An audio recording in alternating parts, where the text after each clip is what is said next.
I'm Braden Stadlman, and as part of Festool's Sand Finish Pass campaign, they recently sent me the Festool RO150 Rotex sander to evaluate for a month. This sander looks familiar. It's because it's the exact same one that both Spencer and Sheen used during their part of the program. By now you're probably familiar with the fact that the RO150 is a dual mode sander, meaning that it does both coarse sanding and finish sanding. Coarse sanding is done by a gear-driven rotary orbit mode that acts much like a belt sander with its aggressiveness, but has the benefit of a rotary scratch pattern that's much easier to sand away. Finish sanding is achieved with a random orbit mode with a 5mm stroke. This scratch pattern has all the hallmarks of a fine finish sander. I was especially interested to try the RO150 based on my experience with the RO90. Having a large 6-inch dual mode sander lets you tackle a variety of large-scale projects with the simplicity of a single machine. As with most Festool sanders, the RO150 combines excellent dust extraction with a variable speed motor. Along with the sander, I was also able to try out the Rubin 2 and Granat abrasives. I found myself constantly reaching for the Granat based both on its long life and its ability to resist clogging. A quick word about safety. Yes, it's a sander, but it is a very powerful sander, so make sure you're wearing hearing and eye protection. Also, although the RO150 has excellent dust extraction when connected to a CT vac, I still prefer to wear a respirator whenever I'm sanding. The first project for the RO150 was removing the original finish from a salvaged oak door header. I began in rotary orbit mode with 60 grit Granat to strip the finish.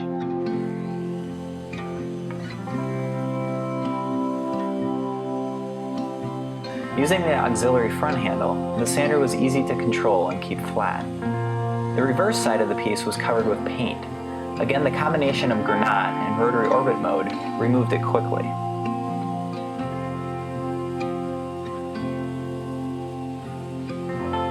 Regardless of the material being removed, very little dust was generated by the process.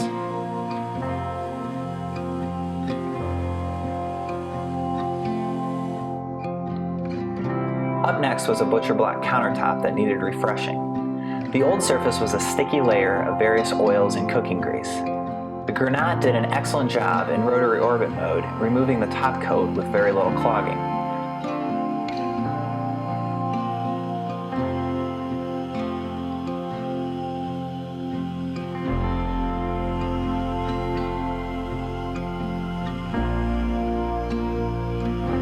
Once the finish was removed, I switched to the Rubin 2 abrasives with random orbit mode and finished the job.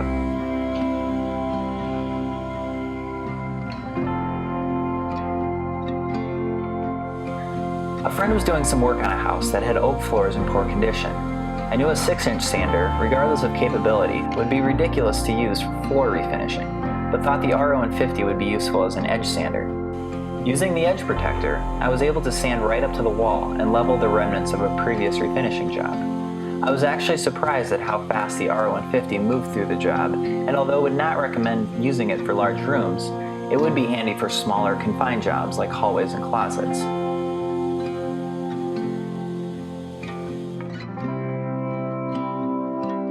I had some rough cut, live edge walnut that I needed to smooth and flatten for an end table I'm building.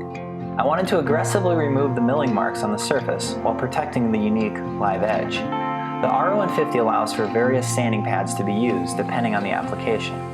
I swapped the standard soft pad for the much firmer hard pad to ensure a flat finish and crisp edges. This accessory pad prevented the sanding disc from cupping over into the live edge while working on the top surface. I preferred using the accessory hard pad over the standard soft pad for most applications, as it ensures a flat surface and clean, sharp edges. To evaluate the random orbit finish sanding mode, I used the RO150 to sand numerous cabinet panels that I was in the process of assembling. Using Rubin 2 and 180 grit, I made a first pass in rotary orbit mode and then quickly flipped to random orbit mode for the final pass on each panel. I found this technique extended the range of the 180 grit abrasive as well as sped up the sanding process. This project also let me gain some experience using the RO150 for an extended period of time. I have to say the sander was very smooth with little vibration, something I appreciated well after the job was done.